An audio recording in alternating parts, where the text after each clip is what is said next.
Je suis né à Paris en La ville, 1965 et c'est une infirmité que d'être né à Paris parce que on en retire l'idée ou l'illusion qu'on ne pourrait pas vivre ailleurs.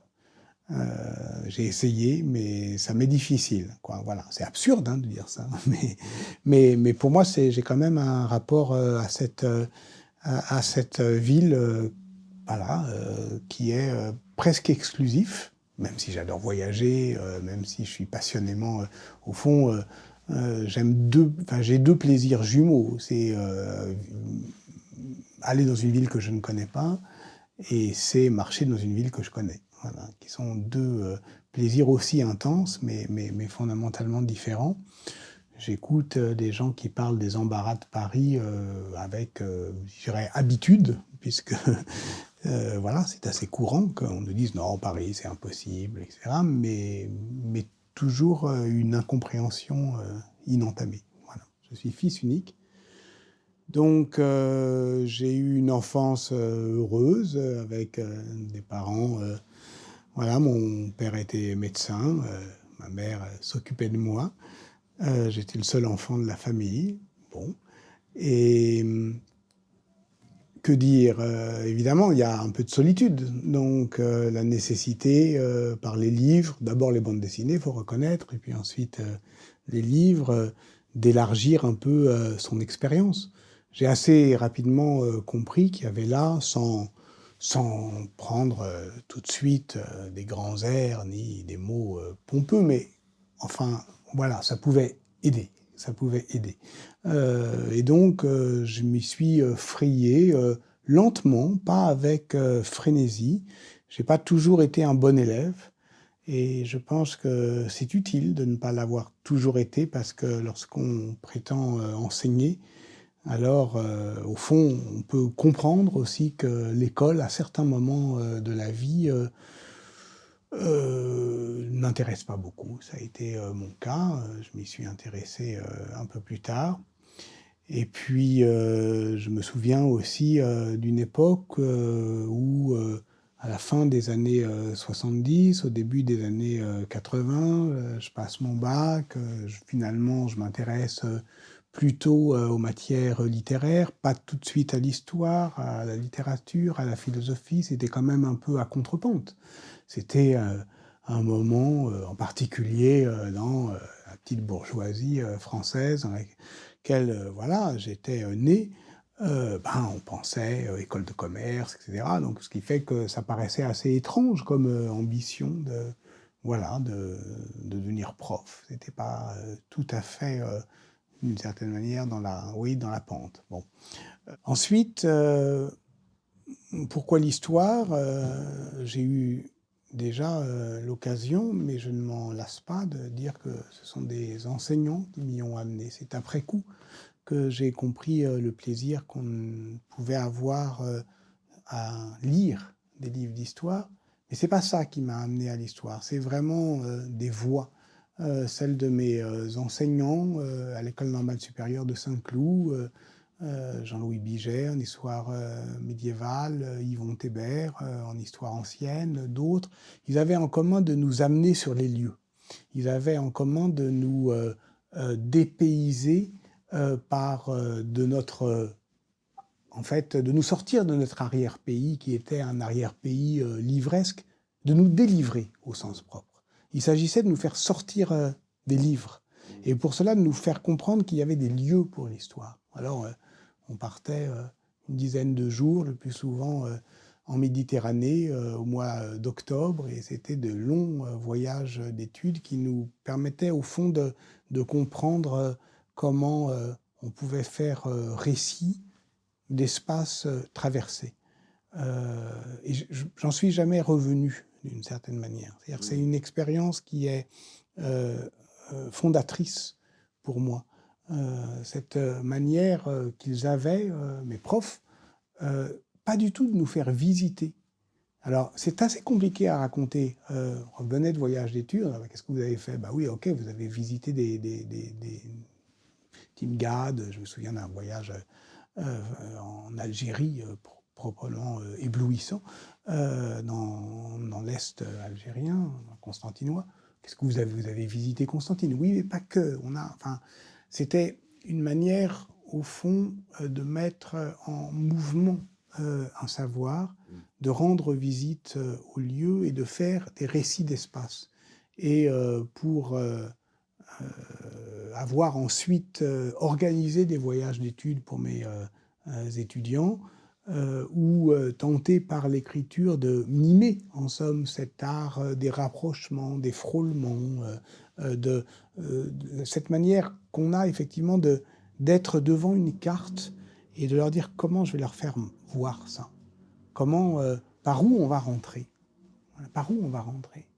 On va aller à l'Alhambra de Grenade, mais on va essayer justement de ne pas y aller avec des gros sabots, on va essayer de ralentir, on va essayer de rendre compte de cette architecture qui freine, qui frôle, qui filtre, c'est-à-dire cet art effectivement de prendre son temps, ou de prendre de vitesse, au fond, l'empressement qu'on a à rendre visite au lieu. C'est un art du rythme, en fait. Et donc, on rejoint cette manière d'espacer le temps, c'est-à-dire de trouver, au fond, des stratagèmes pour ne pas débouler dans le passé, mais trouver des manières discrètes, avec tact, pour, au fond, se rapprocher des choses. Et ça, c'est quelque chose de très physique et de très collectif, qui a à voir avec le voyage, et l'écriture est au fond une manière de compenser les voyages qu'on ne fait pas. Donc quand on ne voyage pas, on écrit. Comment vous avez été amené à choisir l'histoire médiévale? L'histoire médiévale est venue d'une certaine manière froidement.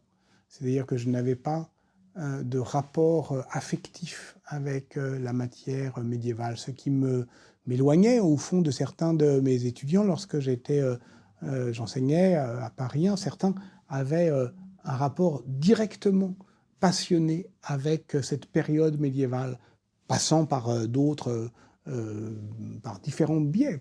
Ça peut être la littérature médiévale, soit directement, soit indirectement par l'heroic fantasy. Il y avait le chemin le plus court, au fond, pour la passion du Moyen-Âge, chez les jeunes à qui j'enseignais, c'était effectivement le passage, disons, de l'heroic fantasy à la littérature médiévale elle-même. Mais ça pouvait être plus tortueux, ça pouvait se faire par les jeux vidéo, par les jeux de rôle. Ça m'était étranger. Étranger, pas tout à fait, parce qu'on ne peut pas non plus se désintéresser de la manière dont les jeunes appréhendent ce qu'on fait profession d'enseigner.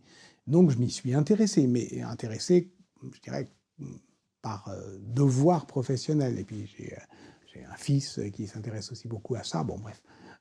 Donc pour moi, non, c'était un terrain. C'était un terrain.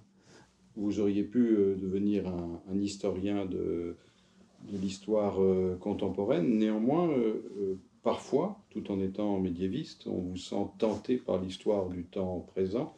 C'est peut-être pas la bonne expression. Et comment vous avez décidé d'écrire sur les attentats parisiens? Je me souviens, je l'avais oublié et je m'en suis souvenu récemment, au moment de faire ma thèse, j'avais hésité. J'avais commencé une maîtrise sur l'histoire de la Révolution française, parce que voilà, c'était en 87, le bicentenaire se profilait, et puis là, il y avait une sorte d'effervescence que je voulais rejoindre. Et puis après, j'hésitais entre l'histoire contemporaine et l'histoire médiévale. Et j'avais proposé un sujet en histoire contemporaine parce que c'était le moment où on s'intéressait à l'histoire du temps présent. L'histoire du temps présent. Et je voulais faire, parce qu'à ce moment-là, ma grande lecture, c'était Michel Foucault, et Surveiller et punir, je voulais faire une histoire des prisons dans les années 70.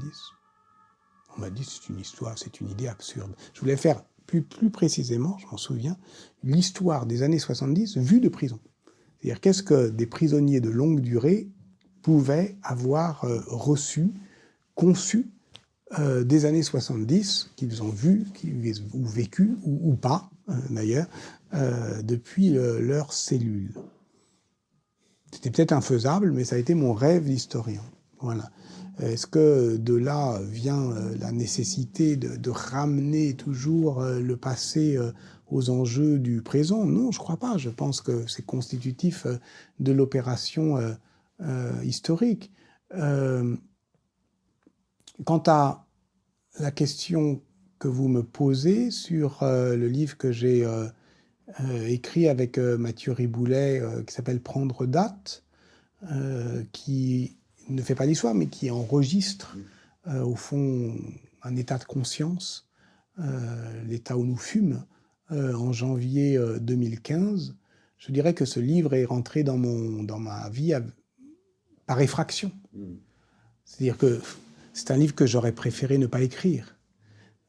C'est un livre qui s'est imposé voilà, quelques semaines après les assassinats politiques de janvier 2015, avec un ami, et on ne s'est pas dit, tiens, il y a là matière à tester le rapport entre histoire et littérature. Non, on a été sommé de faire notre métier d'homme. Donc ça m'a amené vers quelque chose, un rapport à l'écriture que je ne me connaissais pas, que je ne m'imaginais pas. Mais aujourd'hui, après coup, évidemment, je vois que c'est pas sans rapport avec ce que j'avais fait avant. En tout cas, je croyais à ce moment-là faire ma seule contribution à l'histoire de France, mais c'est après coup, et c'est d'ailleurs après le 13 novembre 2015 que l'histoire mondiale de la France s'est aussi imposée. Donc ça doit aussi nous alerter sur quelque chose de tout simple, c'est que les commencements sont obscurs, mais les généalogies sont mensongères. On peut toujours, après coup, reconstituer un itinéraire, mais c'est la manière dont Malcolm Lowry dit que le consul ivre marche somehow, anyhow, d'une certaine manière, toujours d'une certaine manière, d'une certaine façon, de quelque façon qu'il soit. C'est-à-dire que quel que soit effectivement l'itinéraire erratique, si on se tourne, eh bien, il aura la netteté effectivement d'un parcours, mais c'est pas un parcours. Et au fond, c'est cela, je pense, qu'est-ce que ça serait qu'une vie bonne d'historien? Comment mener son existence avec cette profession qui, dirait mon père, enfin je dirais un médecin, doit bien produire des déformations professionnelles. Voilà. Ça, c'est une question que je me suis souvent posée. Mon père est médecin, donc j'imagine, enfin, j'en ai pas tellement parlé avec lui, mais le médecin a par rapport au corps une déformation professionnelle. Il ne voit pas les corps, ou alors pour essayer de voir différemment un corps souffrant, il doit faire effort. Peut-être que par rapport à l'attente, par rapport à l'anticipation, par rapport à ce que c'est qu'arriver trop tard, un historien a des déformations professionnelles. Et puis, dans une langue, la langue française, où avec l'amour, on n'a pas des affaires, mais des histoires. Donc, ça veut dire que ça doit avoir quand même quelque chose à voir. Donc, qu'est-ce que serait, malgré cette déformation professionnelle, une vie bonne d'historien? Ça serait une vie qui, effectivement, tient le cap d'un certain itinéraire, qui fait des choix, qui sont des choix singuliers. On a le droit de choisir ses sujets. On a le droit de ne pas s'intéresser à ceux que l'époque nous sommes de trouver intéressants. Mais il faut aussi parfois, justement, ouvrir la fenêtre et laisser l'aujourd'hui rentrer par effraction dans nos vies, parce que sinon ça sert à rien. Voilà. Donc ce mélange, voilà, j'ai quelque chose, j'ai une idée derrière la tête. Je me rends bien compte qu'il y a là quand même une manière plus obsessionnelle que divagante de faire l'histoire. C'est toujours les mêmes motifs qui reviennent, et lorsqu'on se retourne, on trouve ça presque inquiétant, parce qu'on se demande de quoi on fait l'histoire. si c'est effectivement des hommes et des femmes en société, ou si c'est de nous-mêmes en train de la rêver. Ça, c'est la question micheletienne. Hein. Quand Le Goff dit, au fond, de Michelet, son histoire de France, elle est très ressemblante à la France et à lui-même. C'est très troublant. Mais donc, ce que je veux dire, c'est que, bien sûr qu'on a le droit de suivre son idée, mais en même temps, cette idée, elle est percutée par l'aujourd'hui. Et on ne doit pas sortir indemne de cette effraction. Il faut effectivement s'exposer. Voilà. Donc c'est une vie qui est une vie libre, mais exposée.